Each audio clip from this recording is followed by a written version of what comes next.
एक जादूगर था। वह बहुत दुष्ट था, बिल्कुल राक्षस ही समझो। दूसरों को तंग करने में उसे बड़ा मजा आता था। उसने एक ऐसा जादुई आईना तैयार किया जिसमें हर अच्छी और सुंदर चीज भद्दी और बदसूरत दिखाई देती थी। आमतौर से तो उसमें अच्छी चीजें दिखाई ही नहीं देती थी, खराब और बदसूरत चीजें उसमें खूब अच्छी मालूम पड़ती थी। इस जादुई आईने में अगर कोई सुंदर आदमी देखता तो उसकी शक्ल बिल्कुल बिगड़ जाती थी। कभी सिर गायब तो कभी पेट गायब, हाथ पैर इस तरह मुड़े हुए और टूटे हुए से लगते थे कि कोई उसको पहचान नहीं सकता था। जादूगर यह देखकर दुष्टतापूर्वक हंसता था और मन ही मन बड़ा खुश होता था। जादूगर ने अपने बहुत से चेले पाल रखे थे, वे भी एक से एक बढ़कर दुष्ट थे। वे उस जादुई आईने को लेकर घूमते थे और लोगों को उनकी बदली हुई शक्लें दिखाकर चिढ़ाया करते थे। एक बार उसके शिष्यों को एक नई चाल सूझी। उन्होंने सोचा कि देवतागण और स्वर्ग की अप्सराएं वगैरह अपने को बहुत सुंदर मानती हैं।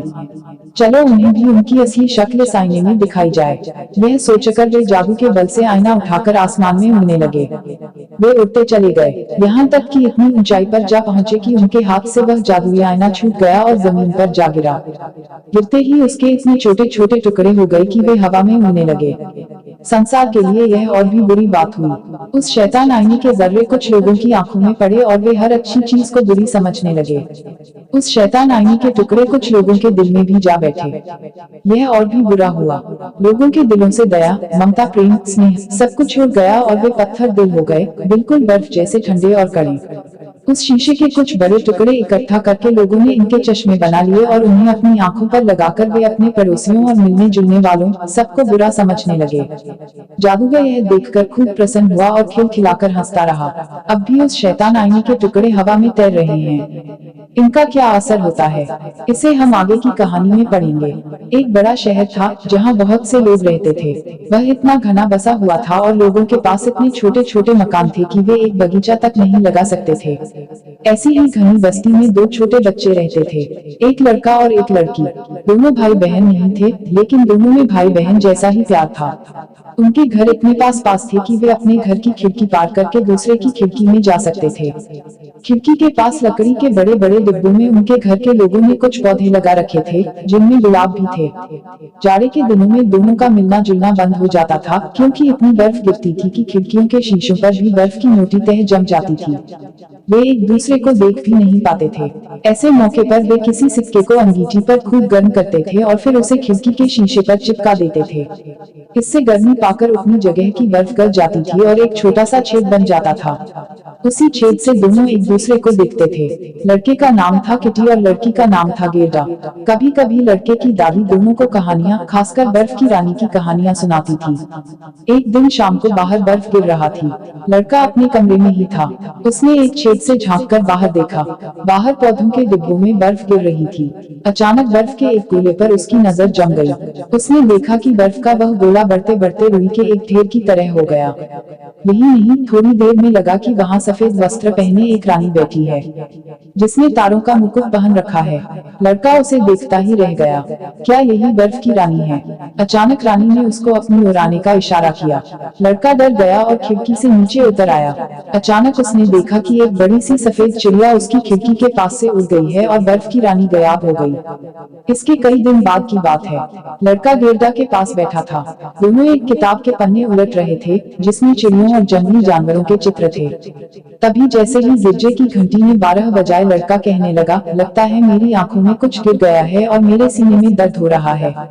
गेरदा ने उसकी आंखें देखी, लेकिन उसे कुछ नहीं दिखाई दिया। असल में उसकी आंखों में उसी शैतान आईने का कोई बारीक टुकड़ा आ गिरा था। थोड़ी ही देर में वह गेरदा से झगड़ने लगा और बोला, तुम इस तरह रोती क्यों हो? और तुम्हारा चेहरा कितना भद्दा मालूम पड़ता है। छे। असल में गेरदा हंस रही थी, लेकिन लड़के को उल्टा ही दिखाई देता था। वह फिर बोला, ये गुलाब के पौधे कितने भद्दे हैं, और यह डिब्बा भी सड़ गया है। उसने डिब्बे को ठोकर मार दी और फूल नोच डाले। लड़की चिल्लाई, अरे तुम यह क्या कर रहे हो? लेकिन वह नहीं माना और उसे धक्का देकर भाग गया। उस शैतान आईने के टुकड़े से अब वह बहुत शरारती और झगड़ालू हो गया था।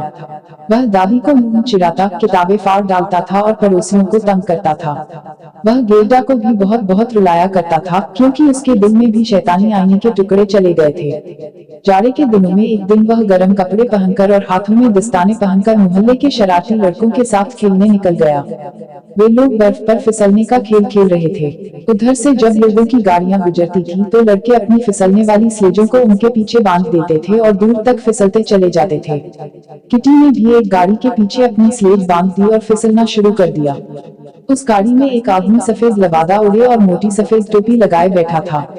वह आदमी बार बार मुड़कर किटी को अपने पीछे आने का इशारा करता था और किटी उसके पीछे पीछे फिसलता जा रहा था। गाड़ी शहर की सड़कों को पार करती हुई थोड़ी देर में शहर के बाहर आ गई। किटी कुछ घबराया। उसने अपनी स्लेज को गाड़ी से छुड़ाने की कोशिश की, लेकिन उसकी कोशिश बेकार गई। किटी ने चिल्लाने की कोशिश की, लेकिन उसके मुंह से आवाज ही नहीं निकली और अगर निकलती भी तो वहां सुनता कौन। बर्फ तेजी से गिर रही थी। इतने में किटी ने देखा कि गाड़ीवान की टोपी और लबादा गायब हो गया और गाड़ीवान की जगह सफेद वस्त्र पहने एक सुंदर देवी आ बैठी। किटी ने फौरन पहचान लिया, यह बर्फ की रानी थी। बर्फ की रानी ने किटी को अपनी गाड़ी में बिठा लिया और उसे अपनी सफेद चद्दर से ढककर बोली, तुम्हें बहुत जाड़ा लग रहा है ना? लेकिन उसकी चद्दर में तो और भी ठंडक थी। बर्फ की रानी ने जब प्यार से उसका माथा चूमा तो उसे लगा जैसे उसका माथा बर्फ से छू गया हो। वह आसमान में उड़ने लगी। किटी ने सुना बादल रानी के स्वागत में कोई गीत गा रहे थे। अब वे लोग बादलों के भी ऊपर उड़े जा रहे थे। बर्फ की रानी उसे बादलों के देश में ले आई थी। उधर गेरडा उसकी याद में बड़ी दुखी थी। लड़कों से उसे मालूम हुआ कि किसी गाड़ी के साथ किटी स्लेज में घिसकता हुआ न मालूम कहाँ चला गया। लड़कों की आंखों में आंसू आ गए और गेरडा तो फूट फूट कर रोने लगी। कुछ दिनों बाद जाड़ा खत्म हो गया। बसंत ऋतु आई। जब बसंत ऋतु की सुहावनी धूप गेरडा की खिड़की में आई तो उसे अपने साथी की बड़ी याद आई। एक दिन वह अपने लाल जूते पहनकर नदी किनारे जा पहुंची और नदी से पूछने लगी, क्या तुम मेरे भाई को बहा ले गई हो? मैं तुम्हें अपने लिए नए नए जूते दूंगी, तुम मेरा भाई ला दो। इसके जवाब में नदी की लहरें अजीब तरह से हिलने लगी। गेरडा ने अपने जूते पानी में फेंक दिए, लेकिन लहरें जूतों को बहाकर फिर से नदी किनारे छोड़ गईं। गेरडा को लगा कि शायद उसने जूते ज्यादा दूर नहीं फेंके, इसलिए ये वापस लौट आए हैं। उसने देखा कि पास ही सरपत की झाड़ी के पास एक नाव खड़ी थी। वह नाव पर चढ़ गई और वहां से उसने जोर लगाकर जूते पानी में फेंक दिए। लेकिन ऐसा करते समय नाव को एक झटका लगा और उसकी रस्सी खुल गई और नाव नदी में बहने लगी। गेरडा बड़ी घबराई, लेकिन नाव को रोकने का कोई चारा ही नहीं था। वह बड़ी तेजी से बही जा रही थी। गेरडा डरकर चिल्लाने लगी, लेकिन किसी ने उसकी आवाज नहीं सुनी। नाव बहती रही। गेरडा ने सोचा कि शायद यह नाव उसे किटी के पास ले जाएगी। नाव बहती बहती ऐसी जगह जा पहुंची जहां नदी किनारे एक छोटी झोपड़ी बनी थी, जिसकी एक खिड़की नीली थी और दूसरी लाल। झोपड़ी के दरवाजे पर लकड़ी के दो सिपाही खड़े थे। जैसे ही गेरडा की नाव झोपड़ी के पास पहुंची, सिपाहियों ने उसे सलाम किया। गेरडा ने सोचा शायद ये जिंदा हैं। वह मदद के लिए उन्हें पुकारने लगी, लेकिन सिपाही चुपचाप खड़े रहे। उसकी आवाज सुनकर झोपड़ी में से एक बुढ़िया निकली। वह एक लाठी के सहारे चल रही थी। उसने अपनी लाठी से नाव को किनारे की ओर खींचते हुए कहा, हाय बेचारी लड़की, तुम कितनी दूर पानी में बह आई। फिर उसने गेरडा को उठाकर किनारे उतार लिया। गेरडा किनारे पर पहुंचकर बहुत खुश हुई, लेकिन साथ ही इस विचित्र बुढ़िया को देखकर उसे डर लग रहा था।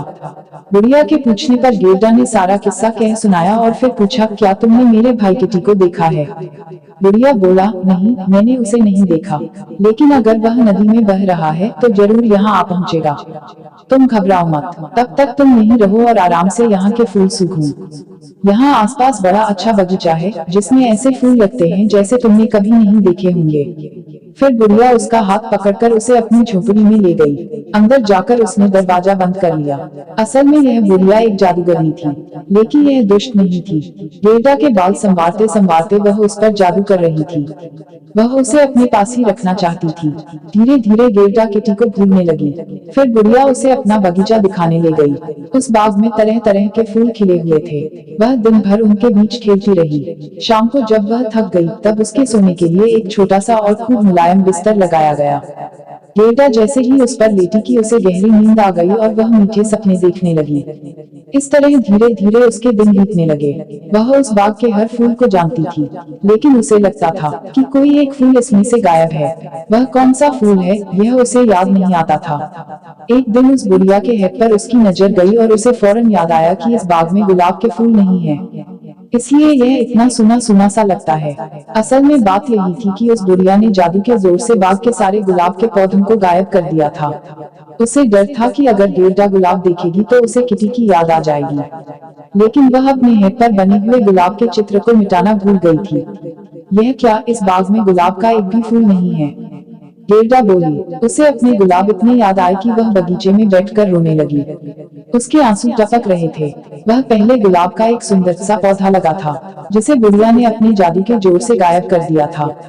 गेरडा के गरम गरम आंसू जब उस जगह टपके तो वहां फिर से गुलाब का पौधा निकल आया। उस पर बहुत ही सुंदर फूल खिले थे। गेरडा ने गुलाब के फूल को चूम लिया। उसे पिछली सारी बातें याद हो आईं। उसने गुलाब के फूल से पूछा, क्यों, क्या किटी मर गया? गुलाब के फूल बोले, नहीं, अभी वह मरा नहीं है। हम तो अब तक जमीन में ही थे, जहाँ मरे हुए लोग रहते हैं। वहाँ हमें किटी नहीं मिला। लेकिन जब गेरडा ने उनसे किटी का पता पूछा तो उनमें से कोई उसका पता नहीं बता सका। गेरडा उस बाग में बेचैन होकर इधर उधर भटकने लगी। इतने में एक कौवा कांव कांव करता हुआ आया और गेरडा के सामने आ बैठा। गेरडा ने उससे किटी के बारे में पूछा तो वह बड़ी देर तक चुप रहा और गर्दन हिलाता रहा। फिर अचानक बोला, ओह हाँ, याद आया। शायद वह किटी ही था, लेकिन अब वह राजकुमारी के पास रहता है। वह जरूर तुम्हें भूल गया होगा। इस देश में एक राजकुमारी रहती है। वह बड़ी चालाक है। वह दुनिया भर के अखबार पढ़ती है और सारी खबरें उसे मालूम रहती हैं। एक दिन उसने सोचा कि अब मुझे शादी करनी चाहिए। वह अपने लिए ऐसा लड़का खोजने लगी जो बहुत बुद्धिमान हो, जिसे अच्छी तरह बात करना आता हो। ठीक है, लेकिन क्या मेरा किटी तुम्हें वहाँ दिखाई दिया? कौवा बोला, ठहरो, बता रहा हूँ। हाँ तो वहाँ एक दिन एक लड़का आया। वह देखने में बड़ा सुंदर था, बिल्कुल तुम्हारी तरह। वह सीधा अंदर घुस गया। हालांकि वह फटे और गंदे कपड़े पहने था, लेकिन कोई उसे रोक नहीं सका। वह सीधा राजकुमारी के पास जा पहुंचा। उसने राजकुमारी से कहा, मैं तुम्हारी मन जीतने नहीं आया हूँ, बल्कि तुम्हारी बुद्धिमानी की बातें सुनने आया हूँ। हाँ हाँ, वह मेरा किटी ही होगा। वह बड़ा बहादुर है। क्या तुम मुझे राजकुमारी के महल में ले जा सकते हो? कौवा बोला, यह इतना आसान काम नहीं है। पहले मैं अपनी कौवी से इसके बारे में बात कर लूं, क्योंकि तुम्हारी जैसी छोटी बच्ची को महल में ले जाने की इजाजत पाना बड़ा मुश्किल है। अच्छा, तुम यहीं बैठो, मैं जरा अपनी कौवी से बात कराऊं। यह कहकर कौवा उड़ गया। थोड़ी देर बाद फिर कांव कांव करता हुआ वह लौट आया और बोला, मेरी कौवी ने तुमको सलाम भेजा है और लो, यह रोटी का टुकड़ा भी दिया है। इसे खा लो, तुम्हें भूख लगी होगी। तुम रो मत, मेरी कौवी तुम्हें पिछवाड़े के दरवाजे से महल में पहुंचा देगी। आओ, चलो मेरे साथ। रोटी खाकर गेरडा कौवे के साथ चल पड़ी। वह जल्दी जल्दी चल रही थी, क्योंकि उसे डर था कि कहीं वह बुढ़िया पीछे पीछे न आती हो। थोड़ी देर में वह कौवा उसे एक बहुत बड़े बगीचे में ले गया। वह राजकुमारी के महल का बगीचा था। रास्ते में कौवी भी साथ हुई। वह रास्ता बताते हुए उसे महल में ले गई। गेरडा मन में घबरा रही थी। एक जीना पार करके वे लोग ऊपर पहुंचे। वहां एक दिया जल रहा था।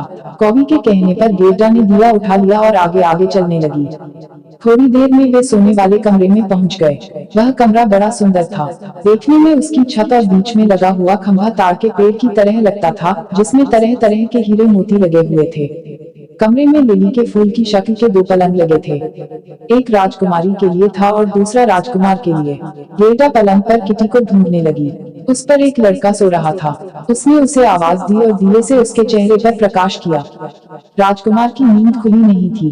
गेरडा को यह देखकर बड़ा अफसोस हुआ कि वह किटी नहीं था। तब तक राजकुमार की नींद भी खुल गई। उसने पूछा, तुम कौन हो और यहाँ क्या करने आए हो? गेरडा ने रोते रोते अपना सारा किस्सा कह सुनाया। उसने यह भी बताया कि किस तरह इस महल के पालतू कौवे और कौवी ने उसकी मदद की।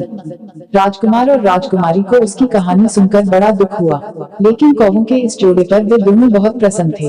राजकुमार ने अपने पालतू कौवों की बड़ी तारीफ की, क्योंकि उन्होंने एक गरीब लड़की की मदद की थी। राजकुमारी ने उससे पूछा, अच्छा बताओ, तुम लोग महल से आजाद होना चाहते हो या अपने इस काम के बदले में तुम्हें दरबारी कौवा बना दिया जाए? महल के रसोई घर में जो कुछ बच जाएगा वह तुम्हारा होगा। कौवे और कौवी ने सिर झुकाकर उन्हें सलाम किया और दरबारी कौवा बनना स्वीकार कर लिया। राजकुमारी हुक्म से गेरडा को खाना खिलाया गया और फिर आराम से सुला दिया गया। दूसरे दिन गेल्डा को खूब अच्छे अच्छे कपड़े पहनने को मिले और उससे कहा गया कि तुम महल में ही कुछ दिन मेहमान बनकर रहो।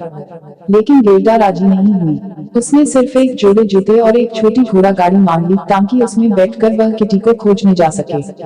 फौरन उसके लिए एक नई गाड़ी का इंतजाम किया गया। असली सोने की बनी हुई गाड़ी थी है। उसमें एक कोचवान और 4 नौकर भी थे। राजकुमारी ने खुद सहारा देकर गेल्डा को गाड़ी में बिठाया और सम्मान सहित विदा किया। गाड़ी एक घने और अंधेरे जंगल में से होकर आगे बढ़ने लगी। अंधेरे में वह काफी चमक रही थी। उस जंगल में कुछ डाकू रहते थे। जब उनकी नजर गाड़ी पर पड़ी तब वे अपने को नहीं रोक सके। उन्होंने आपस में तय किया कि इसे लूटना चाहिए। गाड़ी सोने की मालूम होती है। डाकुओं ने आगे बढ़कर अचानक गेल्डा की गाड़ी को घेर लिया। उन्होंने कोचवान और नौकरों को मार डाला और गेल्डा को गाड़ी के बाहर खींच लिया। तब तक एक बूढ़ी लुटेरन भी वहां आ पहुंची। उसका आदमी लुटेरों का सरदार था। गेल्डा को देखकर वह बोली, वाह कैसी मोटी ताजी लड़की है, इसे मुझे पकड़ा दो, यह खाने में बड़ी जायकेदार लगेगी। वह बुढ़िया बड़ी डरावनी थी। देखते देखते उसने एक चमचमाती छुरी निकाल ली। वह उसे मारने ही जा रही थी कि इतने में उसकी लड़की आ पहुंची और उससे लिपट गई। वह अपनी माँ से कहने लगी, माँ इसे मुझे दे दो, मैं इसके साथ खेलूंगी, यह मेरे साथ रहेगी। यह कहकर उस लड़की ने बात बात में अपनी माँ के कान काट लिए। असल में वह अपनी माँ की बड़ी दुलारी बेटी थी और किसी को कुछ नहीं समझती थी। लुटेरे की लड़की गेल्डा के साथ उसकी गाड़ी में आ बैठी और गाड़ी को हाँकते हुए और भी घने जंगल में ले गई। वह गेल्डा के बराबर ऊंची थी, लेकिन उससे ज्यादा तगड़ी थी। उसने प्यार से गेल्डा के कंधे पर हाथ रखकर कहा, डरो मत, जब तक मैं तुम्हें चाहती हूँ मेरी माँ तुम्हें नहीं मारेगी। क्या तुम राजकुमारी हो? नहीं, गेल्डा बोली और फिर उसने अपना सारा किस्सा उसे भी बता दिया। वह लड़की उसकी बातें सुनती रही और गेल्डा के आंसू पोंछती रही। लुटेरों के महल में जाकर गाड़ी रुक गई। महल के लगभग सभी कमरों की छतें धुएं से काली हो रही थी। एक कमरे में एक बड़ी भारी देगची में कोई चीज पक रही थी। आग पर खरगोश और हिरण भूने जा रहे थे। दोनों ने डटकर भरपेट खाना खाया, फिर दोनों एक कमरे में आराम से लेट गईं। उस कमरे में छत में लगे हुए बांसों पर बहुत से कबूतर उड़ रहे थे। उस लड़की ने बताया कि ये सब उसके पालतू कबूतर हैं। उसने एक बड़ा भारी हिरण भी पाल रखा था, जो हमेशा एक बड़ी जंजीर से बंधा रहता था। थोड़ी देर तक इधर उधर की बातें करने के बाद वह लड़की सो गई। लेकिन गेल्डा को नींद नहीं आ रही थी। इतने में 2 जंगली कबूतर बोले, गुटगुन गुटगुन, हमने तुम्हारे किटी को देखा है, वह बर्फ की रानी के रथ साथ अपनी स्लेज बांधकर भागा चला जा रहा था। यह क्या कह रहे हो तुम लोग? जरा मुझे भी बताओ कि बर्फ की रानी कहाँ रहती है। क्या तुम लोग कुछ जानते हो? गेल्डा ने कबूतरों से पूछा। हमें यह तो नहीं पता कि वह कहाँ रहती है। हो सकता है बर्फ के देश में रहती हो। यह रिंडिया, बर्फीले प्रदेश का हिरण, तुम्हें उसके बारे में बहुत कुछ बताएगा। इतने में रिंडिया अपने पिंजरे से बोला, वहाँ चारों तरफ हमेशा बर्फ ही बर्फ रहती है। वहाँ सब आजादी से रहते हैं। बर्फ की रानी गर्मी के दिनों में बर्फ के मैदान में आ जाती है, लेकिन उसका किला उत्तरी ध्रुव पर है। सुबह उठकर गेल्डा ने उस लड़की को कबूतर और रिंडिया की बातें बता दी और उससे मदद मांगी। लुटेरे की लड़की राजी हो गई। दोपहर में जब सब लोग खा पीकर सो गए, तब उस लड़की ने गेल्डा को रिंडिया से अपने साथ उत्तर के बर्फीले देश लैपलैंड पहुंचा आने को कहा। रिंडिया फौरन राजी हो गया। लुटेरे की लड़की ने गेल्डा को रिंडिया की पीठ पर बांध दिया और अपनी माँ के बड़े बड़े दस्ताने हाथों में पहना दिए, ताकि बर्फीले देश में उसे ज्यादा ठंड न लगे। गेल्डा की आंखों में आंसू आ गए, क्योंकि उसने यह कभी नहीं सोचा था कि लुटेरों के बीच भी उसे अपना कोई मित्र मिल जाएगा। उसे आंसू बहाते देखकर लुटेरे की लड़की बोली, तुम इस तरह रोती क्यों हो? तुम्हें तो और खुश होना चाहिए। लो, ये रोटी के कुछ टुकड़े हैं और कुछ भुना हुआ गोश्त है, अपने पास रख लो, रास्ते में भूख लगने पर खा लेना। फिर उसने रिंडिया की पीठ ठोककर कहा, देखो इस लड़की को कहीं गिराना मत, बहुत संभाल कर ले जाना। रिंडिया गेल्डा को अपनी पीठ पर बिठाए हुए फौरन चौकड़ी भरकर भाग खड़ा हुआ। रास्ते में एक जगह रुककर दोनों ने खाना खाया। रिंडिया फिर से दौड़ने लगा। अंत में वे दोनों उत्तरी ध्रुव के पास के बर्फीले देश लैपलैंड में जा पहुंचे। रिंडिया एक छोटी झोपड़ी के पास रुका। यह झोपड़ी बर्फ का एक अजीब सा मकान था, जिसके अंदर एक स्त्री बैठी हुई आग में मछली भून रही थी। अंदर जाकर रिंडिया ने पहले तो गेल्डा का किस्सा कह सुनाया और फिर अपनी राम कहानी सुनाई। गेल्डा को इतना जाड़ा लग रहा था कि वह एक कोने में दुबक कर बैठ गई। गेल्डा का किस्सा सुनकर वह स्त्री बोली, बेटी अभी तुम्हें बहुत दूर जाना है, यहाँ से 100 मील दूर फिनलैंड नामक एक देश पड़ता है। आजकल बर्फ की रानी ने वहीं पर डेरा डाल रखा। उसके खेमे में रोज रात को नीले रंग की बत्तियां जलती हैं। लो, एक मछली के सूखे हुए टुकड़े पर मैं तुम्हें एक चिट्ठी लिख देती हूँ, क्योंकि मेरे पास कोई कागज नहीं है। यह चिट्ठी तुम रास्ते में रहने वाली फिनलैंड की एक स्त्री को दे देना, वह तुम्हें आगे का रास्ता बता देगी। उसने गेरडा को खाना खिलाया। गेरडा ने कुछ तक आग तापी और फिर वह उसकी चिट्ठी लेकर रिंडिया की पीठ पर सवार हो गई। रिंडिया दौड़ने लगा। रिंडिया रात भर दौड़ता रहा और फिनलैंड जा पहुंचा। वह उस स्त्री की झोपड़ी जानता था जिसके नाम गर्दा एक चिट्ठी लेकर जा रही थी। उसने वहां जाकर आवाज लगाई और फिर घुटनों के बल रेंगते हुए दोनों उसकी झोपड़ी में घुस गए। अंदर आग जल रही थी। गेरडा आग तापने बैठ गई। उस स्त्री ने सूखी मछली पर लिखी हुई चिट्ठी 2-3 बार पढ़ी और फिर मछली को खाने के लिए संभाल कर रख लिया। फिर उसने रिंडिया से कहा, इस लड़की का भाई किटी अभी तक बर्फ की रानी के साथ ही रहता है। उसे यहाँ की चीजें इतनी अच्छी लगती हैं कि वह और सब कुछ भूल गया है। अब वह यहाँ से जाना नहीं चाहता। लेकिन असली बात तो यह है कि उस जादुई आईने के कुछ टुकड़े उसकी आंखों और उसके दिल में घुसे हुए हैं, जिससे वह हर खराब चीज को अच्छी समझने लगा है और बर्फ की रानी के असर में रहता है। जब तक वे टुकड़े नहीं निकलते तब तक वह एक अच्छे लड़के की तरह नहीं सोच सकता और बर्फ की रानी उसे बराबर अपने असर में रखेगी। यह सुनकर रिंडिया बोला, तो तुम इस नन्ही बच्ची पर दया करके इसे कोई चीज क्यों नहीं दे देती जिसे यह इस मुसीबत में काम ला सके और बर्फ की रानी के असर से किटी को छुड़ा सके। वह स्त्री कहने लगी, नहीं, इस लड़की के पास खुद एक बहुत बड़ी शक्ति है। इसी शक्ति के बल पर यह बर्फ की रानी के महल में पहुंच सकती है और किटी की आंखों और उसके दिल को जादुई आईने के असर से बचा सकती है। इसके पास जो शक्ति है वह है इसका पवित्र और प्रेम भरा हृदय। उसी के बल पर इसे जीत मिल सकती है। यहाँ से 2 मील पर बर्फ की रानी का बगीचा है। तुम वहीं एक झाड़ी के पास इसे छोड़कर फौरन लौट आना। यह कहकर उसने गेरडा को रिंडिया की पीठ पर बिठा दिया और रेडिया तेजी से दौड़ने लगा। थोड़ी देर में वह बर्फ की रानी के बगीचे के पास आ पहुंचा। वहां उसने गेरडा को उतार दिया और उसे चूम लिया। उसकी आंखों में आंसू आ गए। गेरडा की आंखें भी भीग आईं। इतने अच्छे रिंडिया से अलग होते हुए उसे बड़ा दुख हो रहा था। फिर रिंडिया वहां से फौरन लौट आया। अब गेरडा उस सुनसान बर्फीली जगह में अकेली रह गई। गेरडा नंगे पैर ही बर्फ पर दौड़ने लगी। उसने देखा कि बर्फ के कुछ टुकड़े उसका पीछा कर रहे थे। धीरे धीरे उनका आकार बदल गया। असल में वे बर्फ की रानी के सिपाही थे और वे देखने में बड़े अजीब से लगते थे। गेरडा ने डरकर अपनी प्रार्थना दोहरानी शुरू की। थोड़ी ही देर में वहां बहुत से फरिश्ते आ पहुंचे। उन्होंने बर्फ के सिपाहियों को मार भगाया। यही नहीं, उन्होंने गेरडा के पैरों और हाथों को भी छू लिया, जिससे अब उसे जाड़ा बिल्कुल नहीं लग छू सकता था। अब वह शान के साथ बर्फ की रानी के महल घुस गई। उस महल की दीवारें बर्फ की बनी हुई थी। खिड़कियों के शीशे भी पतले बर्फ के बने हुए थे। उस महल में सैकड़ों कमरे थे। वे सब उत्तरी प्रकाश से जगमग थे। सबसे बड़े कमरे के बीच में एक बहुत बड़ी झील थी, जिसका पानी अक्सर जमा रहता था। बर्फ की रानी जब यहाँ रहती थी तो उसी झील के बीच बैठा करती थी। वहाँ नन्हा किटी मारे ठंड के नीला पड़ गया था। फिर भी उसे जाड़ा नहीं लगता था, क्योंकि बर्फ की रानी ने उसका शरीर छूकर उसे जाड़ा सहने लायक बना दिया था।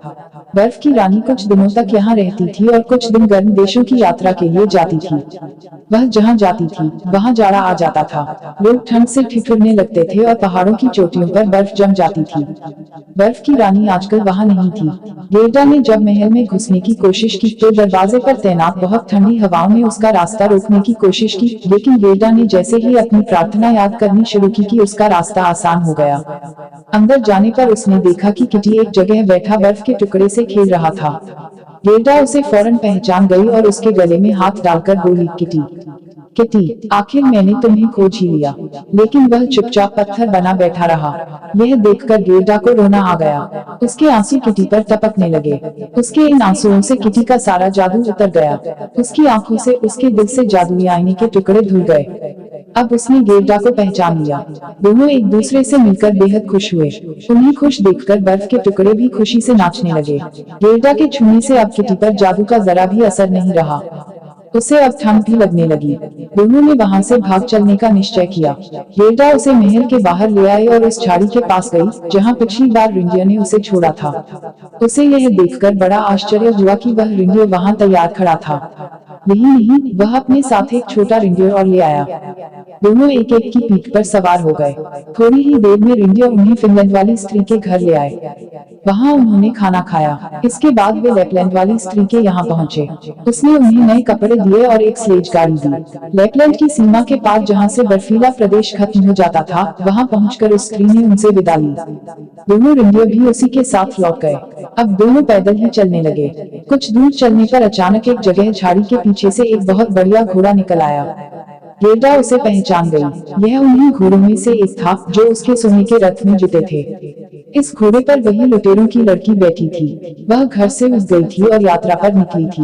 वह गेरडा से मिलकर बड़ी खुश हुई। उसने बताया कि वह राजकुमार अपनी राजकुमारी को लेकर दूर देश में चला गया और वह कौवा मर गया जिसने गेरडा की मदद की थी। फिर गेरडा और किटी ने अपनी अपनी कहानी सुनाई। वह लड़की बोली, अच्छा अब मैं चलूं। अगर कभी मैं तुम्हारे घर की तरफ आऊंगी तो तुम लोगों से भी मिलूंगी। यह कहकर वह घोड़ा दौड़ाती हुई आगे बढ़ गई। गेरडा और किटी आगे चले। चलते चलते वे लोग आगे एक बड़े शहर में पहुंचे।